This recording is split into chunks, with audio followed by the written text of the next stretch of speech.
well to hear about our experiences on this study tour. It truly was a once in a lifetime opportunity. And if you ever get the chance, please do apply for the opportunity. It was amazing. Okay, so today I'm going to run through an understanding of consumer expectations and behaviour around red meat purchasing in the countries that we visited. And so we're going to be exploring the perceptions of eating quality across Indonesia, Singapore, Japan, and Australia. And then lastly, we're just going to assess the implications for the Australian red meat export industry. Okay, so we know that red meat consumption is driven by consumers, or the red meat industry is driven by consumers. And as such, we need to be providing a product that meets consumer demand in order to increase the repeat purchase behaviour and willingness to pay, or that value for money that consumers are getting. But what we know is that when we provide an inconsistent eating quality or a product that does not meet consumer expectations, the consumption rate reduces, and this has implications on our consumer demand, repeat purchase behaviour, and willingness to pay. So we know that eating quality is shaped by culture, presentation, and consumer education, and that cultural and economic context also shapes the perceptions of the ideal meat product in every country around the world. And in Australia, we have our Meat Standards Australia grading system that has been tested, and this has also been tested in a number of different countries and found to be effective as well. In the countries that we visited, it's been quite heavily tested in Japan, but hasn't really been looked at in Singapore and Indonesia before. All right, so I'm going to take us on a bit of a journey today and introduce you to some different people in each of the countries that we visited, and we're going to kind of form a story for each of them. So first off, we have Ahmed, who lives in Indonesia on the outskirts of Jakarta, and he shares a small space with his wife and their 3 children, and as well as his brother's family. It's a typical extended family arrangement, which is quite common in urban Indonesia. He has the kind of job that also just brings in enough to cover the daily essentials. Oh, sorry, my computer's about to die.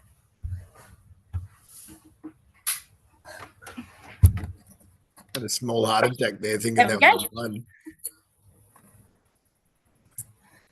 All right, we should be okay. All right. So with limited income and no refrigerator at home, Ahmed and his family don't consume meat regularly. Instead, the meat is being reserved for special occasions such as family celebrations or important religious festivals, such as the end of Ramadan. So in the days leading up to a celebration, Ahmed will visit his local wet market, which is a place bustling with colour, smells, and lots of energy as well. He prefers this setting, and so do many Indonesians. About 70 to 80% actually still purchase their meat from wet markets. So for Ahmed, the wet market represents more than just convenience, it's about trust. So he values seeing the meat firsthand, watching the butchers handle it, and knowing that the animals were only slaughtered the night prior. So when the meat is arriving at dawn, it's still actually warm. And this is a sign of freshness that the Indonesians really associate with quality. Ahmed is looking for lean cuts, believing that they are healthier and offer a better value. So he's also avoiding any chilled or frozen products, which can be sometimes brought into the wet markets. And this is just because of a concern of safety and also that they perceive it as not being as flavoursome. Importantly, price is a very major factor in Ahmed's decisions of what he is purchasing, and the government has imposed a price ceiling of 130,000 Indonesian rupiah per kilogram, and that equates to about 12 Australian dollars per kilo. So even in the wet market, the butchers must carefully balance affordability and profitability. Ahmed is usually only buying about 500 grams to a kilo as well, which is all that he can usually spare with his weekly earnings. So in Indonesia, what we're seeing for our low to middle income consumer base is that eating quality is strongly linked to freshness and visual appeal. Consumers are particularly interested in the moisture content, the color, and the smell of the meat, and these are the dominant cues that they're using to judge their quality at the point of purchase. This is quite vastly different to our Western society, where marbling is an important attribute and represents a premium market, where, in fact, in this scenario, marbling is seen as a bit off-putting, where they're preferring their leaner cuts and visible fat is considered waste. Texture is also an important attribute for these consumers, and they tend to favor meat that is firm. If it's too soft, it's going to be being perceived as very watery and poor quality, again, reflecting the importance of freshness for these people. And when it comes to imported beef, Australian boxed beef is viewed as a premium product because it's clean and safe and consistent. But for most Indonesian households, especially in this low to middle income base, it's simply too expensive for them to be part of their regular purchasing decisions. So for this graph, we're not going to be too concerned about the numbers necessarily, but what we're looking at is that for the export of live cattle to Indonesia is actually making up majority of Australia's exports to Indonesia. We also see that there is some frozen beef and then a small amount of chilled beef and offal as well. And this makes sense because 90% of the population, or about that, is continuing to buy meat from wet markets. All right, so the premium boxed meat is therefore ending up in our high-end retail shops. And what we see is a lot of trim is being sent over to Indonesia. And this is being used to make bakso balls, which are essentially made of beef and flour. And although we didn't try them whilst we were there, we were told that the higher they bounce, the better they taste. So take with that what you would like. So then these boxed beef that is being sent in, it's actually not reaching our average consumer in Indonesia. It's actually only going into the high income segment, which is roughly about 10% of the population. And these people have more disposable income and a completely different set of purchasing behaviors and expectations. So I'm going to introduce you now to Aditya, who lives in North Jakarta. She lives in a modern apartment with her family, and she represents the kind of consumer we're increasingly targeting with premium Australian boxed products. So Aditya shops at high-end supermarkets and premium outlets where imported products are heavily promoted. She's not buying on the day of consumption like Ahmed was. She has a refrigerator and a freezer at home, so she's stocking up for several days at a time. She also regularly dines out, and she values the convenience that this offers. So what matters most to Aditya is the convenience, food safety, and traceability. She wants her meat to be portioned, neatly packaged, and branded. She checks for detailed labeling, where it came from, how it was raised, its shelf life. She expects to see some marbling and associates it with a premium quality, while leanness is associated more with health, and it's still important. She also follows global food trends, so she knows about Wagyu and dry-aged beef, and this is something she's willing to pay more for as well, for a consistent, tender, and healthier product. And for her, Australian beef stands out. She sees it being clean, safe, and high quality, and she trusts the production systems that it comes from. But there's still a few challenges we need to be aware of in these premium markets. Some labeling can be a little bit inaccurate at times. So for example, we came across this boxed beef, which was being sold as Australian, but although the animals itself were Australian, they had been imported and finished in Indonesia for almost 2 years before slaughter. So while it's technically a legal practice to have Australian beef on it, it does kind of blur those lines between an Australian and an Indonesian product. And it has the potential to confuse consumers because if the eating quality doesn't meet their expectations, it could undermine their trust in the Australian brand. So another example is the growing popularity of Melteek beef. And this is a product where beef tallow is injected into leaner cuts to increase the amount of intramuscular fat and improve its tenderness and flavor.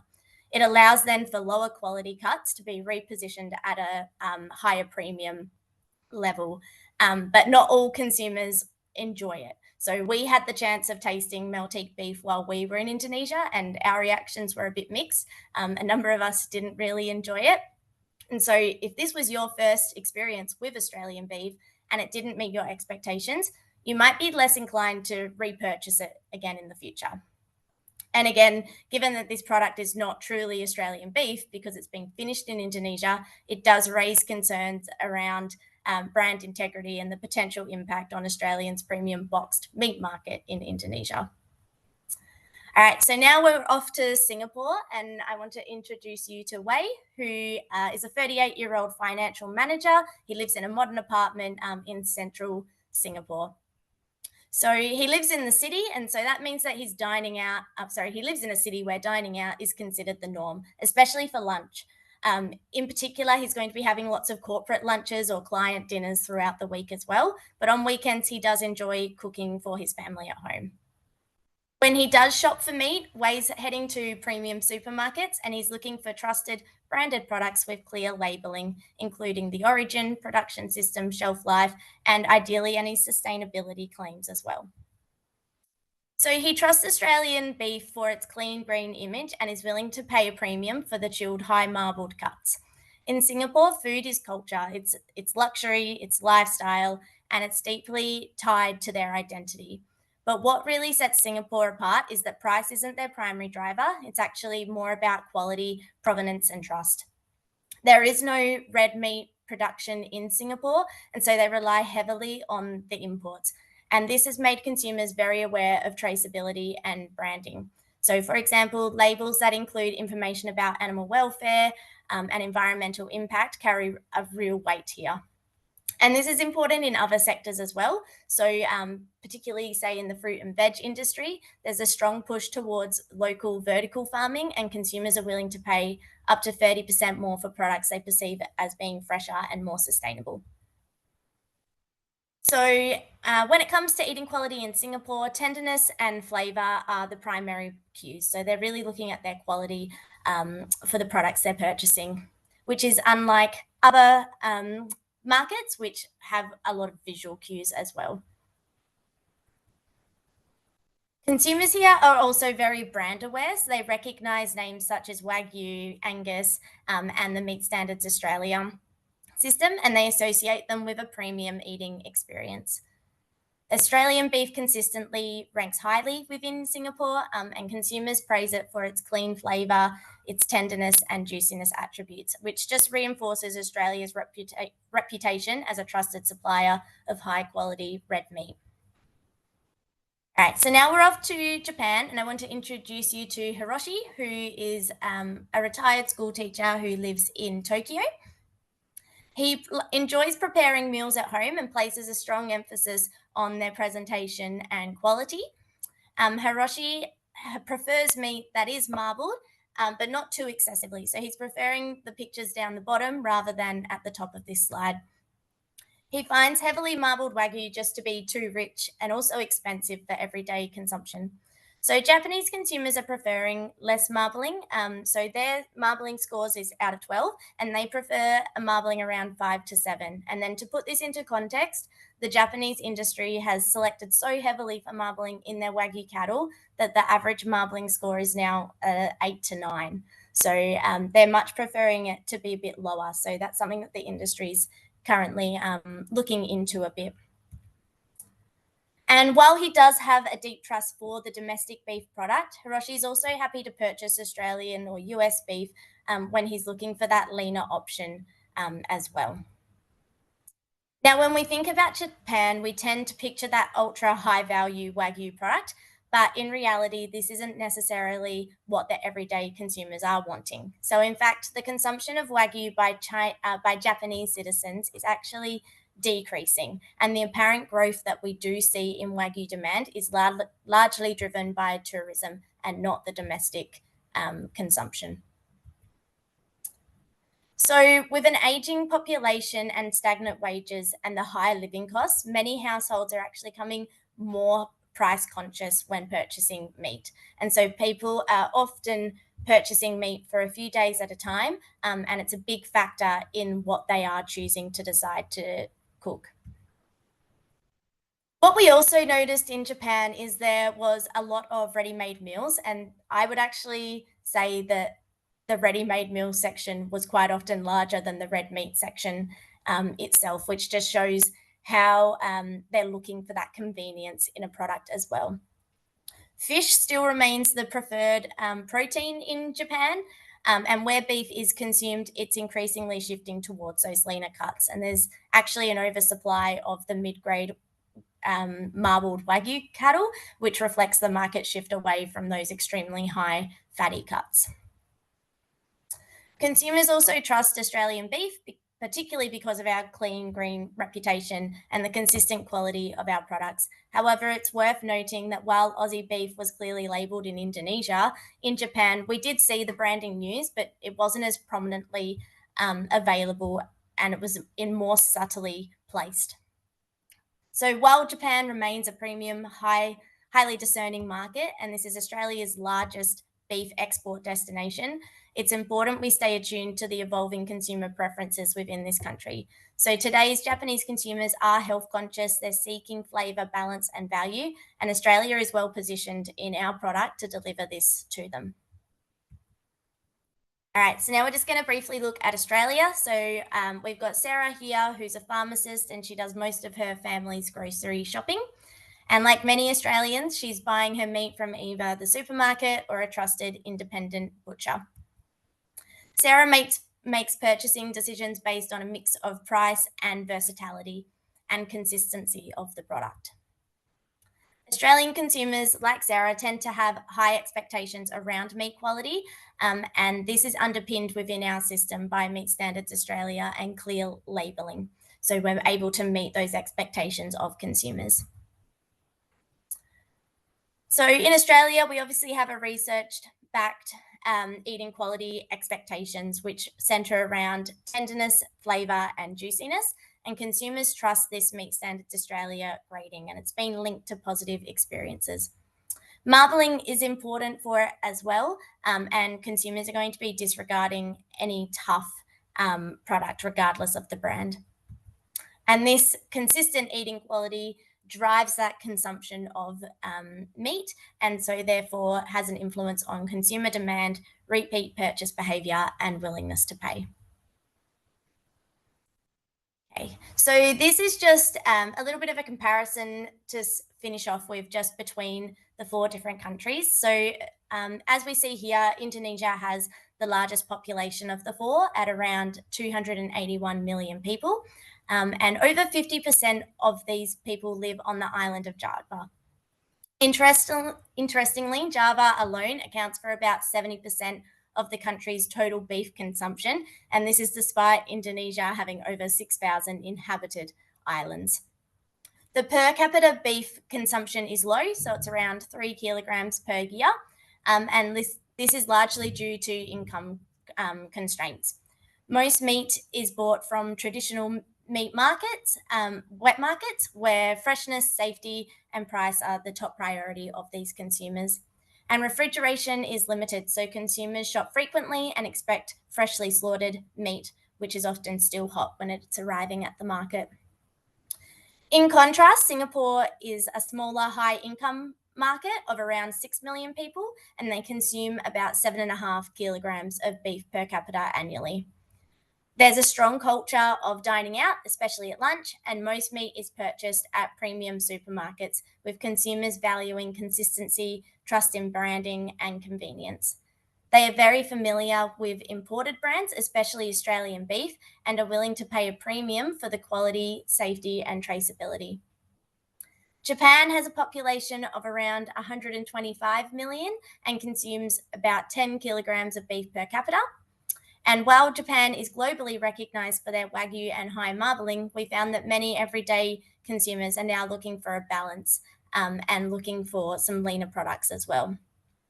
There's also a strong cultural connection to presentation, and people we're finding are buying smaller portions and often ready to eat meals. They do trust their domestic product, but they're also appreciating the Australian and US beef, mainly for the leaner cuts that they provide. And then finally, we have Australia, where we have about 26 million people, and our industry is backed by the Meat Standards Australia consumer research. So Australians are consistently prioritising eating quality attributes, so flavour, tenderness, and juiciness, and this is all recognised within our grading system, which is then used to guide those purchasing decisions. And while price is important, quality is worth paying for, and most of our meat is being bought from supermarkets and independent butchers, and consumers expect that consistency between their meals. So, what does this mean for the Australian red meat industry? Well, it's clear that eating quality is cultural, and if we want to grow and retain our position in these markets, we need to understand consumer expectations and connect with them meaningfully. There's a real opportunity to tailor Australian red meat offerings to each country's preference. So, Indonesia, that might mean a focus on freshness and lean cuts. In Singapore, it's about premium branding, food safety, and convenience. In Japan, we can highlight our balance for marbling and flavour as well as leanness.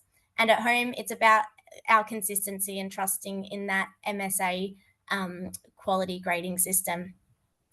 Looking ahead, it's critical that we continue to invest in consumer testing, understanding what drives consumers' liking of flavour, tenderness, and juiciness, their repeat purchase behaviour, and trust, especially in markets like Indonesia, where this work is still emerging. We also need to continue to support Meat and Livestock Australia's marketing and education programs that showcase the quality, safety, and integrity of our supply chains. We need to grow awareness and the appetite for sheep meat as well, particularly in these underdeveloped markets like Japan and Indonesia. So I didn't really touch on sheep meat at all within this presentation, and that's just because we didn't actually see a lot of it over there because it's not very big within the markets yet.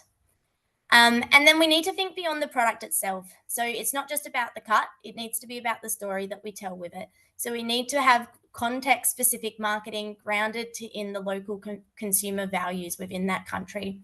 We should continue to educate consumers and supermarkets as well on the eating quality systems like Meat Standards Australia in each of these countries. And there's value in exploring product differentiation through aging, portioning, display, and storytelling to make the Australian beef and lamb stand out on the shelf and in the minds of our consumers. And most importantly, we need to align our product offerings with how people eat, when they eat, and what they care most about.